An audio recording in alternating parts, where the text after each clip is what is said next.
I will be very, very surprised if the CCP survives the death of the yuan, because they've taken all these dollars and treasury notes that are worthless. Their own currency is worthless. Even if they have a lot of gold, they're going to have to quickly get it out to their people. But even if they do survive it, like I said, the Chinese are going to spend a lot of time with sky-high prices, sky-high gold prices compared to everybody else, and then the gold's going to leave. You're watching Silver News Daily. Subscribe for more. Imagine waking up to find your savings evaporating as currencies around the globe lose their value overnight. Sound impossible? Phill, a respected voice in global finance, says this scenario is not only possible, it's imminent. And the one asset poised to thrive amidst this chaos? Silver. Stay with me as we unpack why this overlooked metal could hold the key to securing your financial future. Means we're very rich. And so therefore, I think it is time that we dedicate a lot of our resources into building a monument to our village, because these jerks down the street started on Stonehenge, and they're going to make us look bad. So we need to outdo Stonehenge. So we're going to build a water slide, and not just any water slide, a water slide that will last 10,000 years, made out of stone from here all the way down to the sea.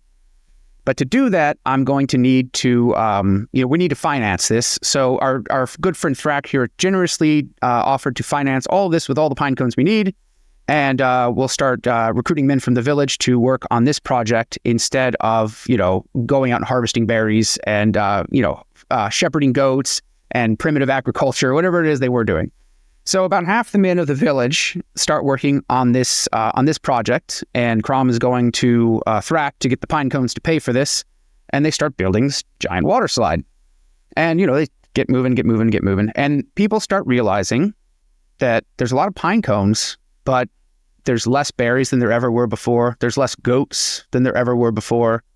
There's less farming than there ever was before. And people are feeling poorer and poorer and poorer, and they say, well, this water slide is going to be great once it gets going, but we're kind of getting really poor around here. And of course, even if the water slide, my original example had the water slide half finished, but let's even finish it. They finish the water slide, and then they realize, oh no, the pine cones are actually not money, right? There's a million of them, and Thrak can make as many more as he wants, and they have no inherent value. And of course, they go stomping off to Thrak to get their gold out, because the merchants won't take pine cones anymore. And of course, Thrak doesn't have the gold, so they throw him in the volcano. And now the village is in a very poor state. The granaries are empty. There's no more berries, right? They've eaten all the capital. They had capital savings acquired that they have since drawn down and eaten to work on this water slide. Now, you might say, well, they have a water slide out of it, Phill. And that's true. And the water slide's I'm sure the water slide's nice. Let's say the water slide's wonderful. They don't have any time to use it, right? They have to go out farming and, primitive hunting and all that stuff. So there's no time to use it. It's a complete boondoggle, and the water slide falls into disrepair, and, no one ever speaks of it again. And, they go back to whatever they were doing before, but now they're at a much, much poorer state.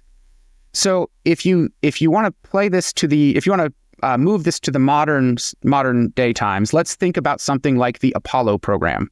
Now, everyone's going to think, okay, the Neil Armstrong landing on the moon was, a modern marvel. It was a marvel of human achievement. I know some of your viewers probably think that didn't happen. I'm willing to believe it did happen for now until I see evidence otherwise, but that's besides the point. Assuming it did happen, assuming that the Apollo program was completely legit, nothing was fake, it was still a giant waste of money in the Austrian economic sense. Because what was done? We spent, for centuries, fiat currencies, money not backed by physical commodities like gold or silver, have dominated the global economy. But what happens when the very foundation of these currencies begins to crack? Let's start with a fact. Since the U.S. dollar decoupled from gold in 1971, it has lost more than 98% of its purchasing power when compared to gold. That's not just a statistic. It's a symptom of a system on the brink. Fiat money relies on trust that governments and central banks will manage it responsibly. But look at today's economic landscape. Unprecedented debt levels, unrestrained money printing, and inflation soaring in many parts of the world. Central banks, particularly in the West, are stuck in a vicious cycle. They print more money to prop up failing systems, which devalues the currency further, creating the perfect setup for hyperinflation. History gives us warnings. Think back to Weimar Germany in the 1920s, where uncontrolled money printing turned the mark into worthless paper, or Zimbabwe in the 2000s, where people needed wheelbarrows of cash to buy bread. These aren't just isolated incidents. They are blueprints of what can happen when fiat money collapses under its own weight. Today, we're seeing similar warning signs. The global fiat system is stretched thin, with nations like the United States running up a debt mountain that dwarfs their GDP. Meanwhile, countries like Russia and China are hoarding gold and exploring alternatives to the dollar, signaling a loss of faith in fiat currencies. So what's the endgame? If fiat currencies falter, and experts like Phill argue that this is no longer a question of if, but when the world will turn to assets that have stood the test of time. Gold, silver, and other tangible stores of value. And among them, silver has a unique role to play. Now let me ask you this.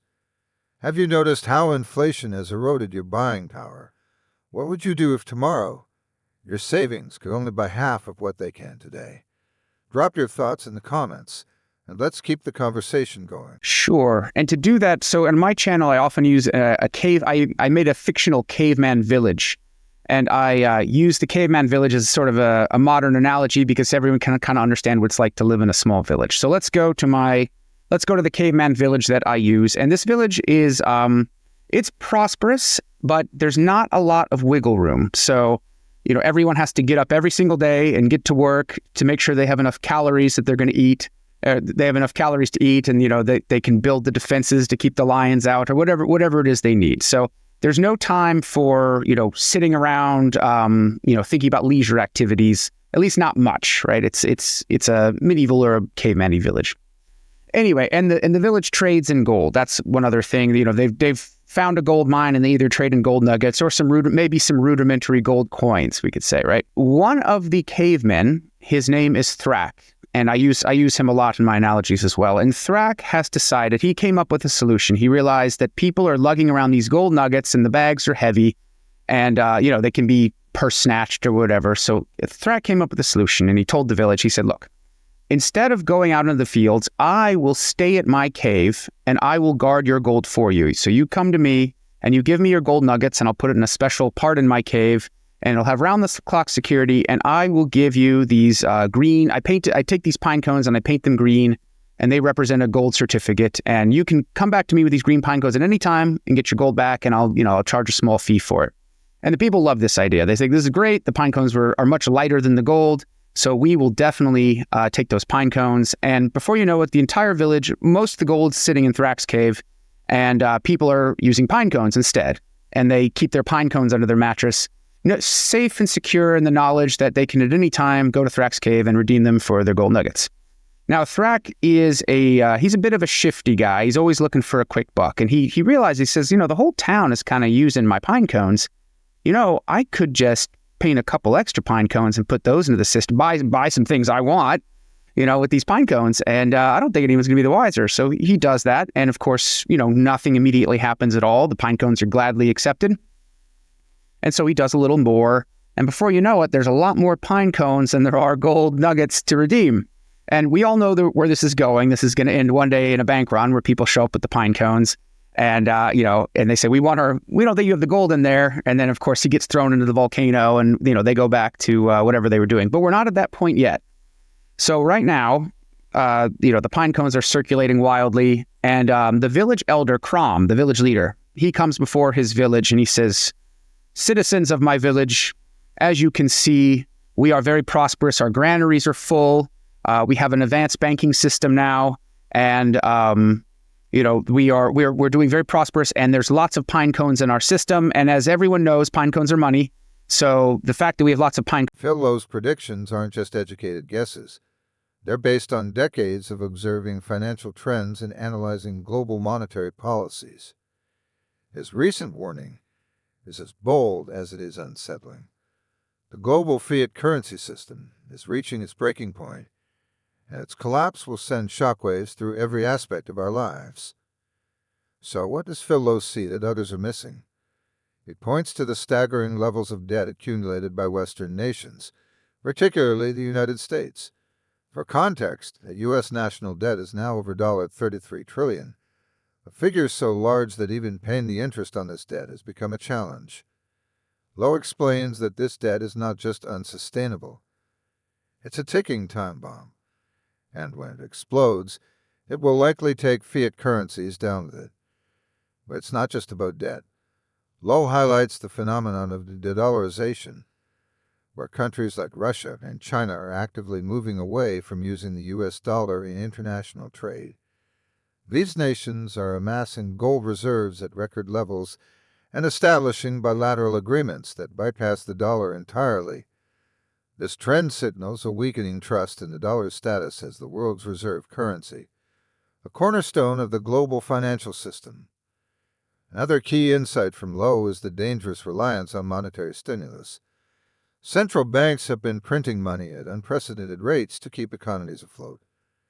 But this solution is creating another problem: inflation. When money floods the system, its value diminishes, and we see the effects everywhere, from higher grocery bills to skyrocketing housing costs.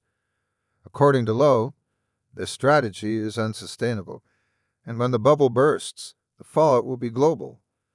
Perhaps the most alarming part of Lowe's prediction is the role of psychology. He warns that once people lose faith in fiat currencies, the collapse will accelerate. This is what he calls the confidence tipping point. It's not just about numbers on a ledger, it's about trust. And when trust is gone, people will flock to safe havens like gold and silver. Phill Lowe's analysis isn't just about highlighting problems. It's a wake-up call. His insights are a blueprint for understanding why silver, in particular, could emerge as a star performer. With its dual role as both an industrial metal and a store of value, silver stands to benefit immensely as the world seeks alternatives to failing currencies. So let me ask you this: do you think fiat currencies can recover from their current trajectory? Or is Phill Lowe right in predicting a seismic shift in how we view money? Share your thoughts. And don't forget to subscribe for more expert insights. To take from them because they're not doing their fair share is the road to Pol Pot. So it's I don't like hearing the incoming administration with saying those words. There's a long road to get from where we are to Pol Pot. I understand that. I'm just saying that's the wrong direction. So that's the moral issue. They did not responding to the price signal unless you stole it. If you steal somebody's pine cones, you're committing theft. But using the pine cones that everyone thinks is the money in and of itself is not theft. You're just responding to the price signal yourself. And if you're chasing dollars, you're in the price. You're in our monetary system, so you're participating in it. Unless you want to hide in the woods and trade, furs for silver, you're participating in the modern economy. So you're part of this, right? The second reason, beyond the moral reason that they did nothing wrong, the second reason is that it sets a very bad precedent. Once you set the stage, again, this is the road to Pol Pot.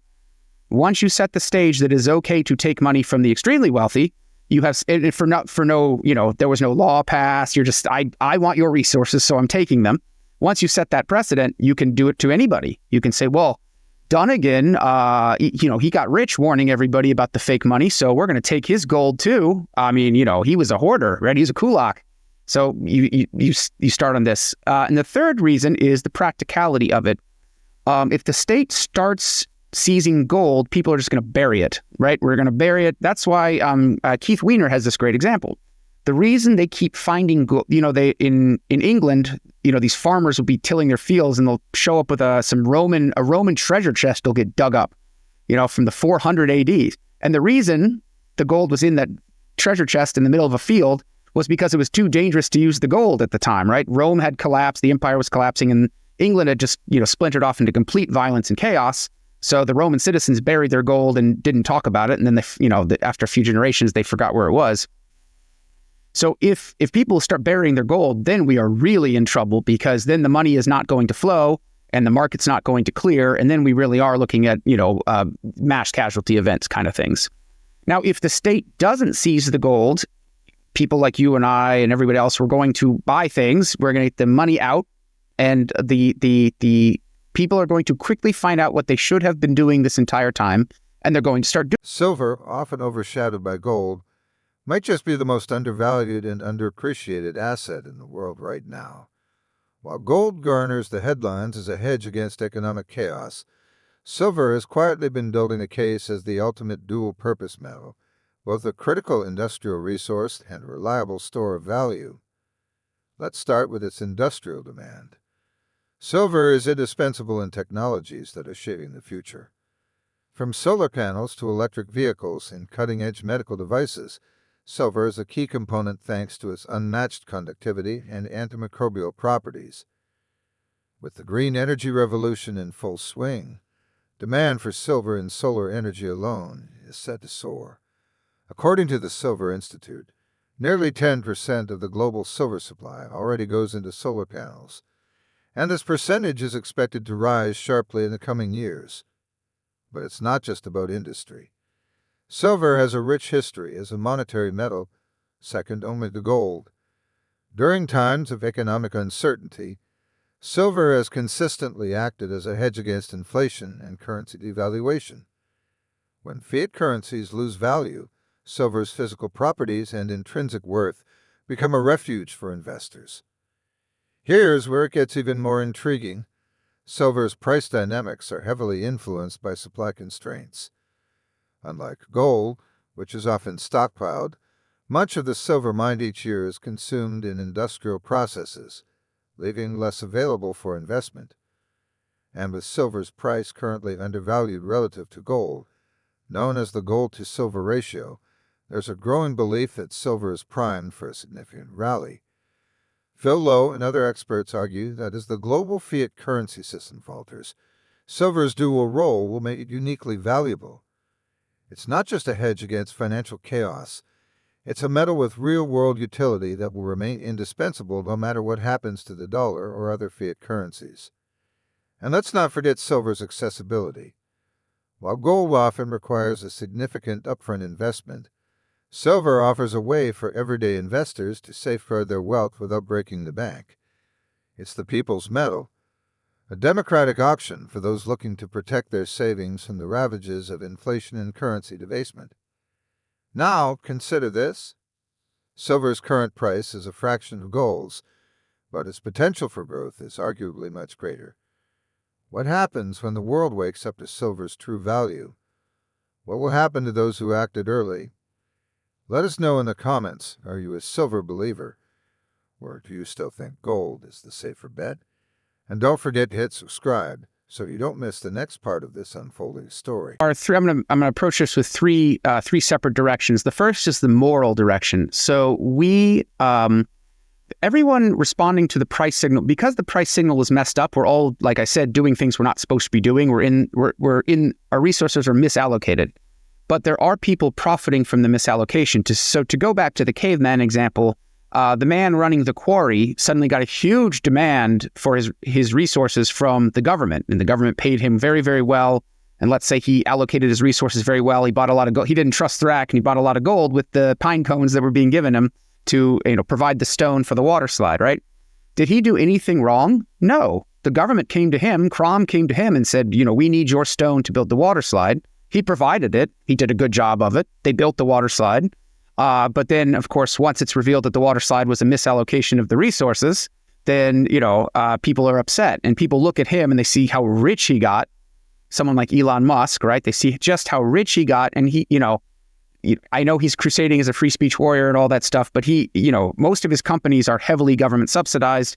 Now, he says Tesla has never asked for a subsidy, and that GM was the one who asked for all the EV subsidies. But once those subsidies are there, if Tesla doesn't take those subsidies and GM does, then the GM cars are $10,000, $15,000, $20,000 cheaper than the Teslas. So he has to take the subsidies the companies have because we're in clown world with misallocated resources. Anyway, if Elon Musk does not buy gold and silver, and I don't know if he will, he is not going to be a rich man in the end game. But assuming he puts some of his resources into gold and silver, he could be once again fantastically wealthy on the other side of this. And the question is, should the government, and I got this, the idea for this question actually came from Steve Bannon, because Steve Bannon on his show is really yelling. He's saying the rich need to pay their fair share. And what he's talking about is taxes. He's saying the rich are not being taxed and the poor and the middle class are being taxed. The problem with taxation is theft. So, taxing anyone is stealing from anyone. So saying that, we need to tax the rich means we need to steal from those guys, because even though we're stealing from you, the problem isn't that we're, stealing too much from you. The problem is we're not stealing enough from these other people over here, right? So I don't, the idea that, we need to... While the West grapples with mounting debt and the fragility of its financial systems, the East has been quietly orchestrating a massive shift in the global gold market, a move that could have profound implications for the world economy and silver's future.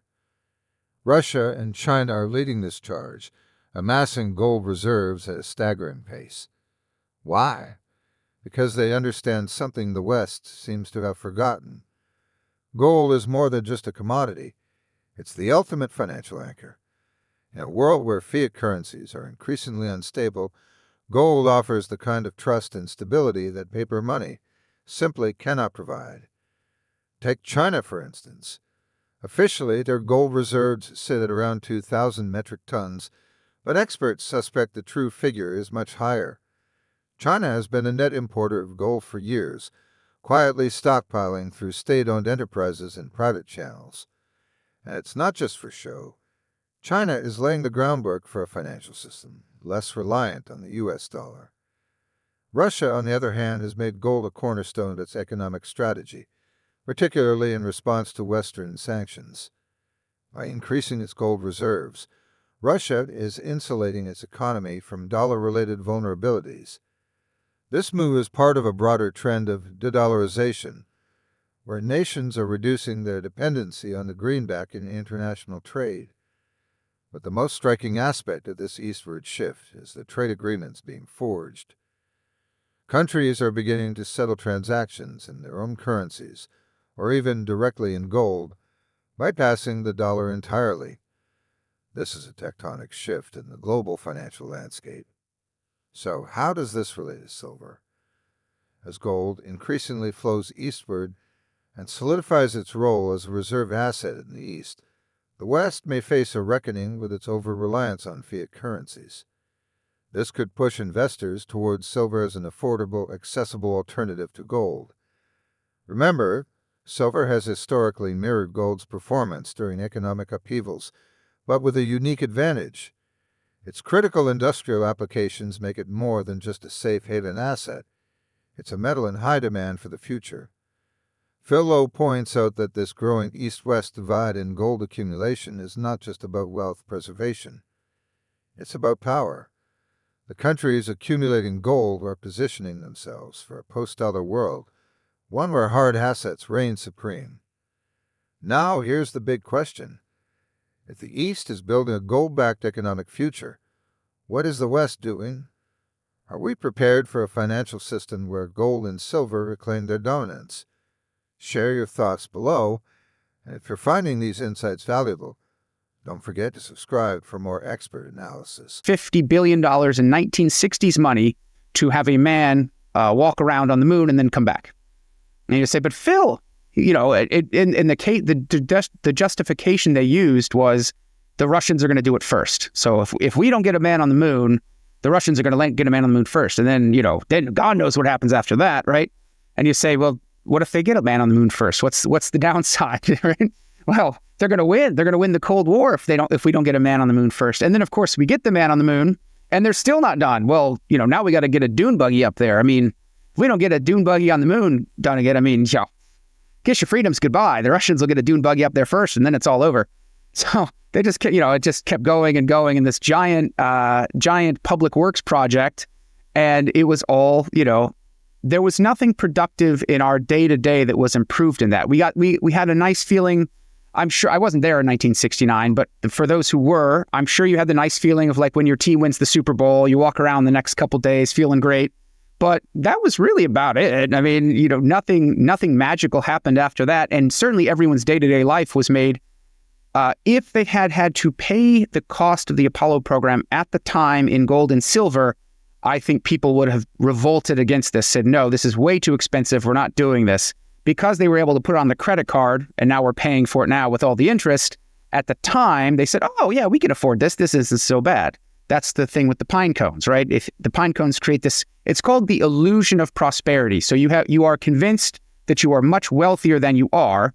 And when you are convinced you are much wealthier than you are, you do things you would not otherwise do, like build a giant water slide out of stone or go swimming or go starting a space program.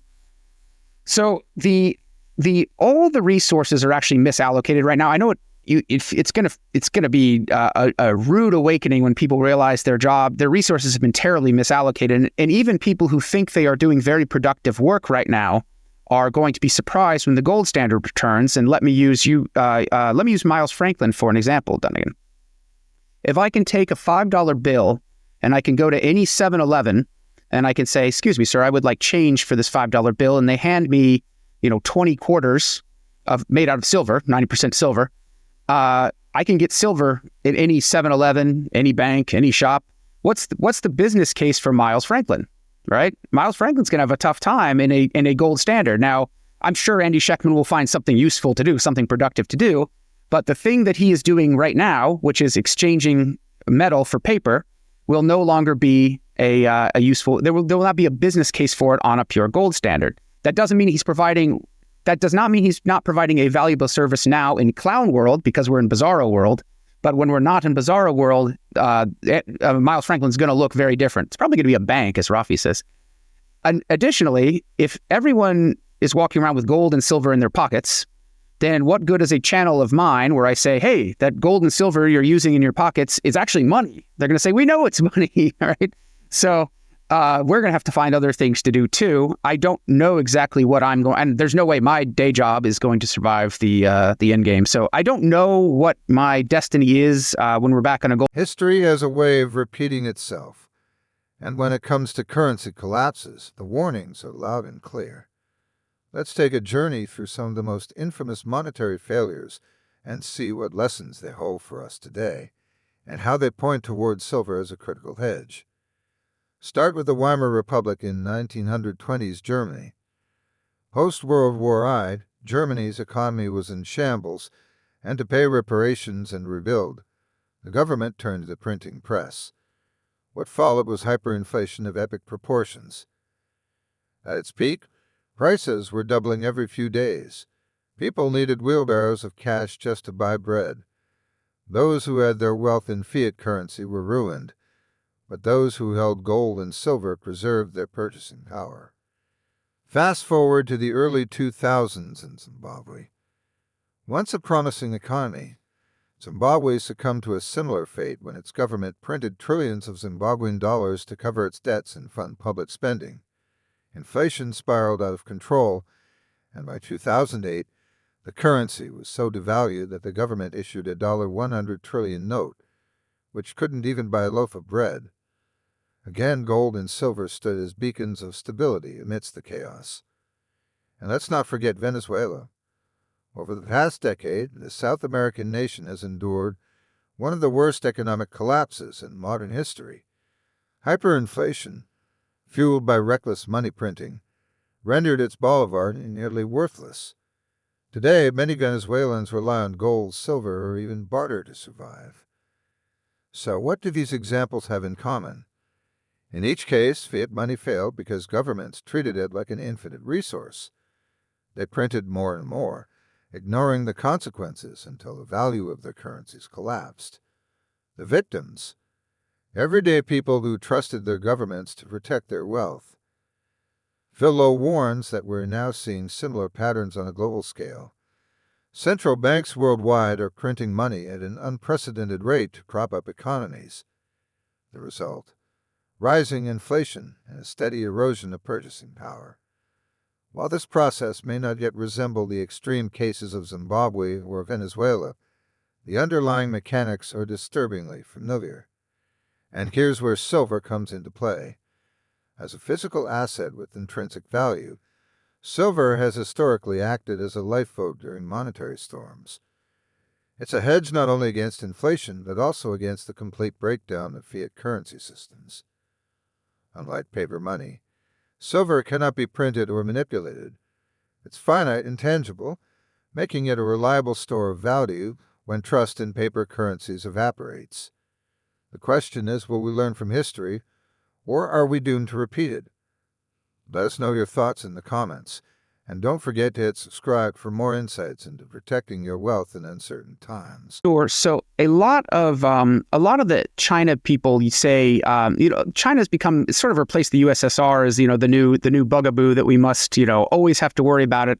And a lot of the people promoting these ideas are fairly anti-liberty because what they're trying to do is to convince us that to beat China, we have to become China, right? We need a command-driven economy because China's eating our lunch, right? So we need by force to seize all the gold and stick it back in Fort Knox or whatever.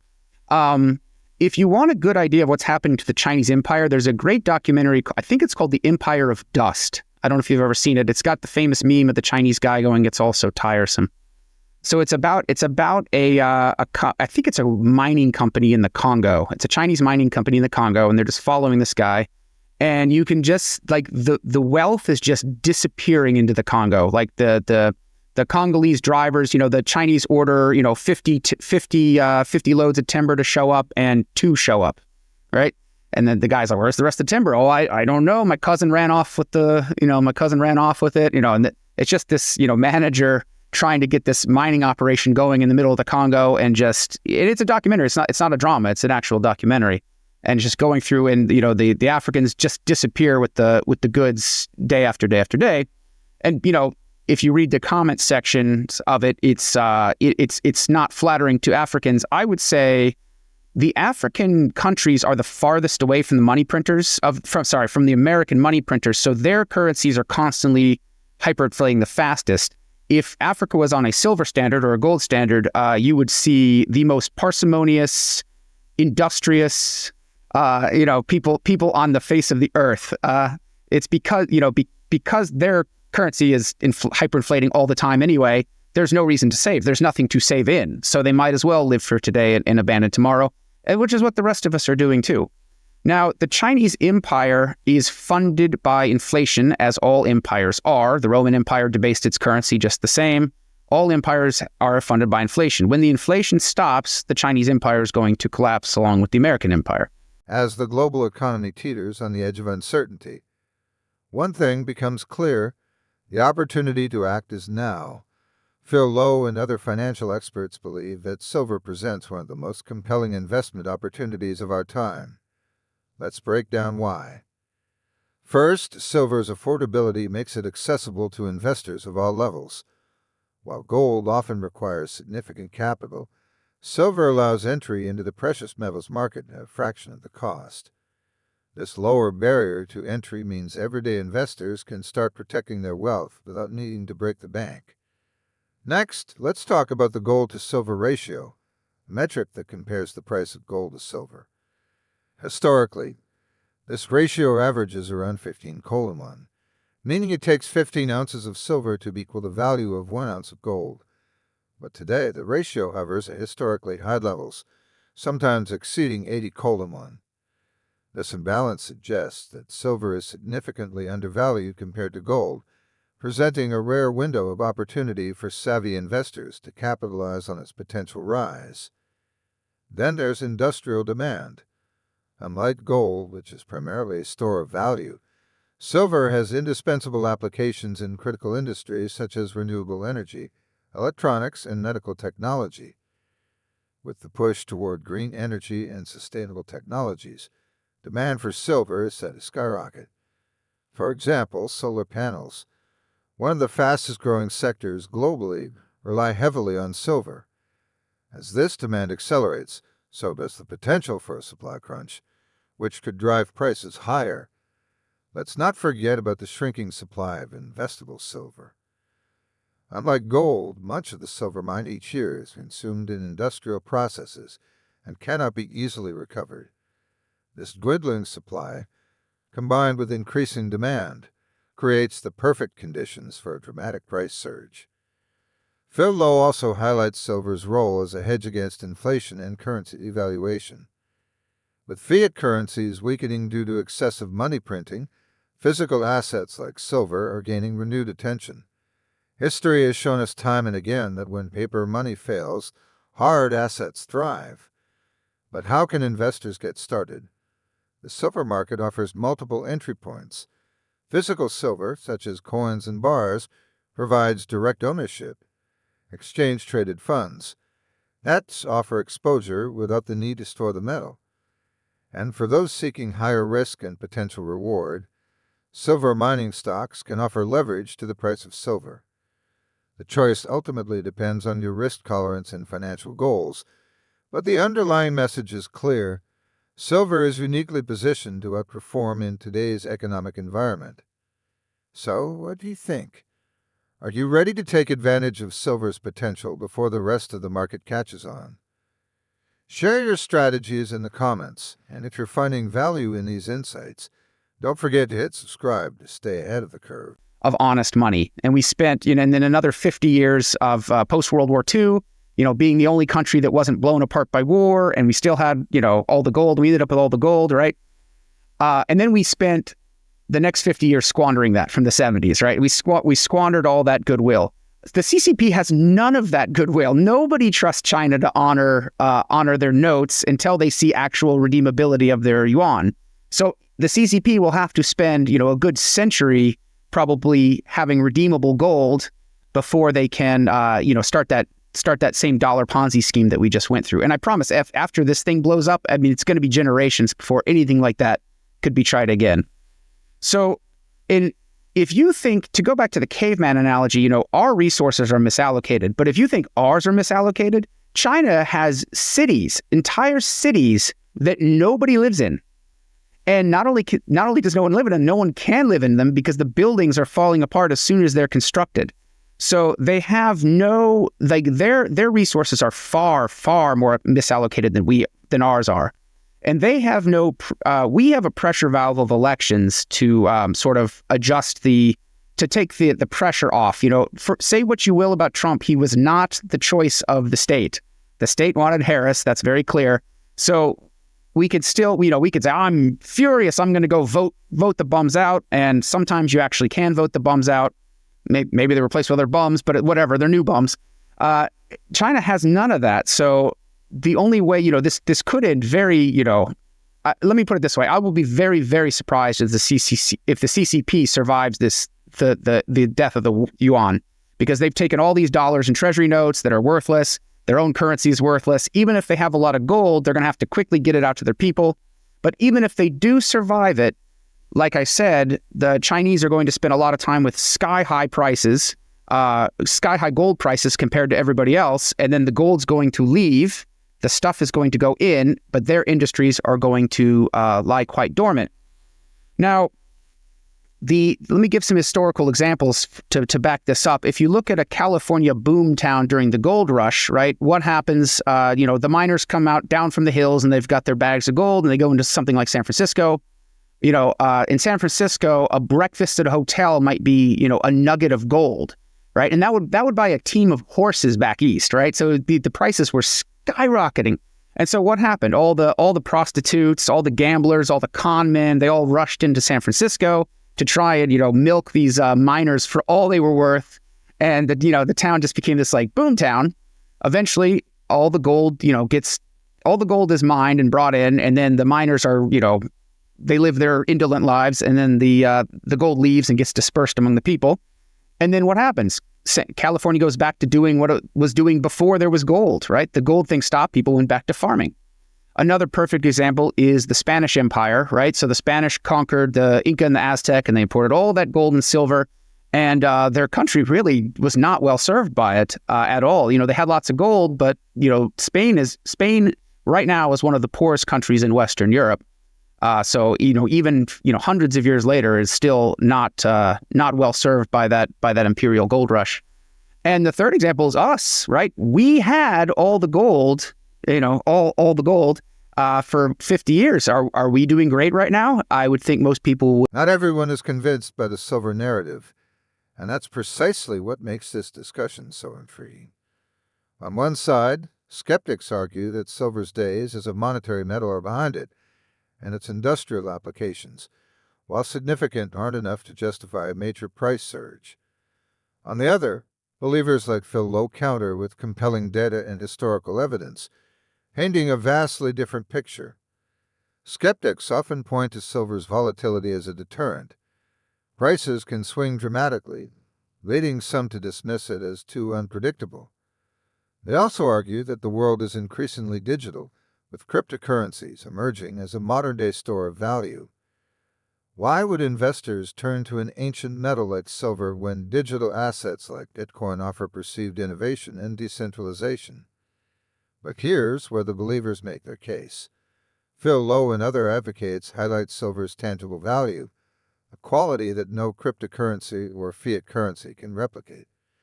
Silver isn't just theoretical. It's physical, finite, and cannot be replicated or hacked.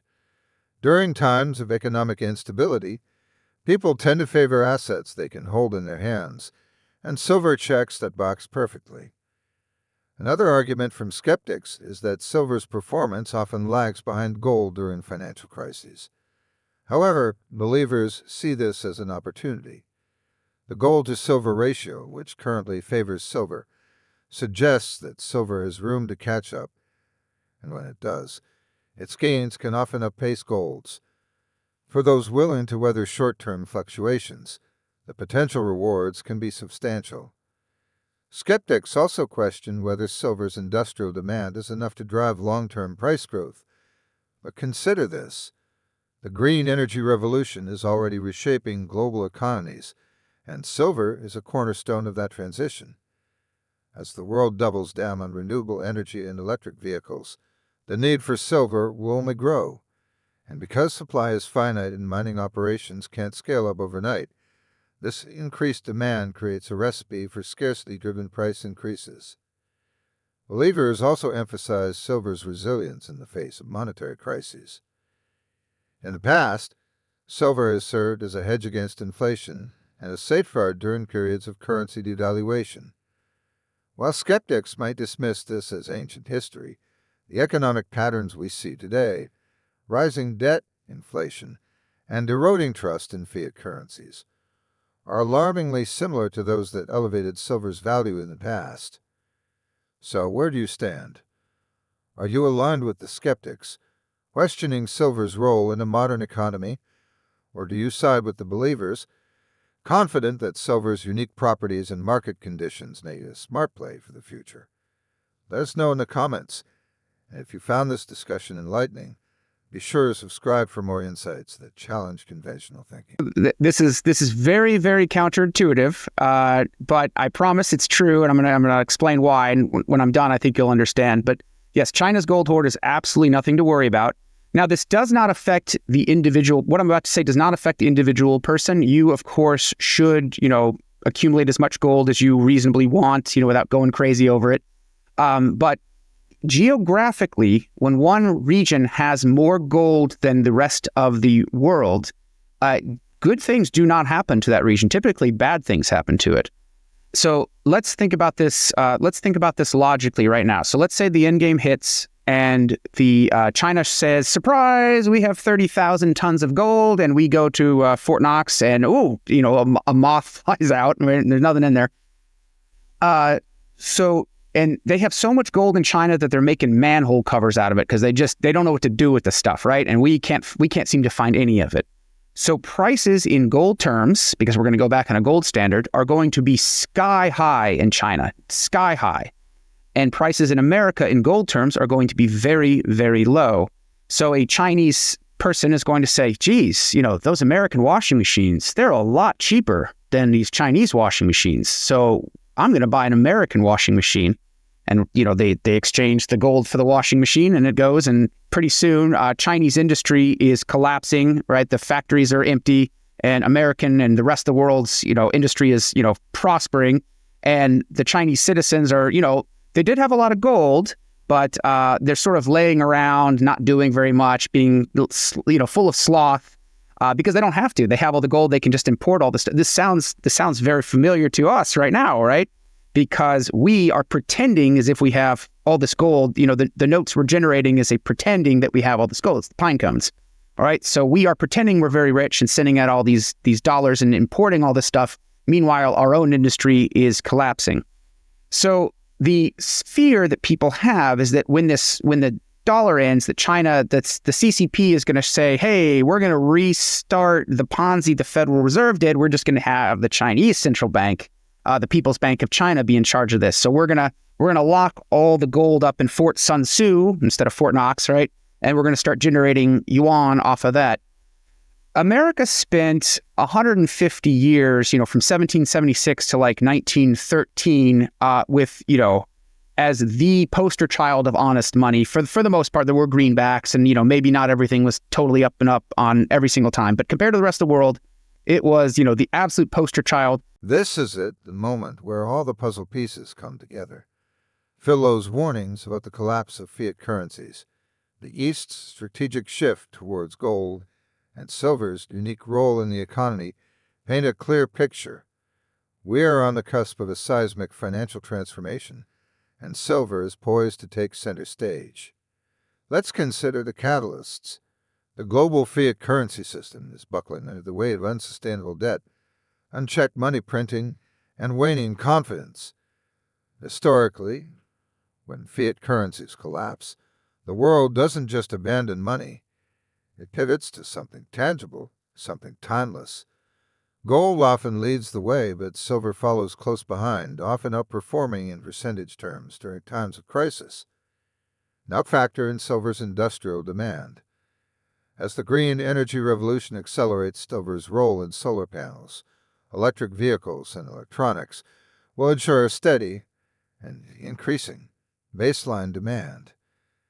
At the same time, its role as a hedge against inflation and economic instability will attract investors seeking refuge from failing fiat currencies. What makes this moment particularly unique is the confluence of events. Central banks are losing control of inflation, geopolitical tensions are challenging the dominance of the dollar, and the supply of silver is constrained by years of underinvestment in mining. These elements are creating a perfect storm for silver's value to rise dramatically. Phill argues that silver's potential isn't just about numbers on a chart, it's about survival.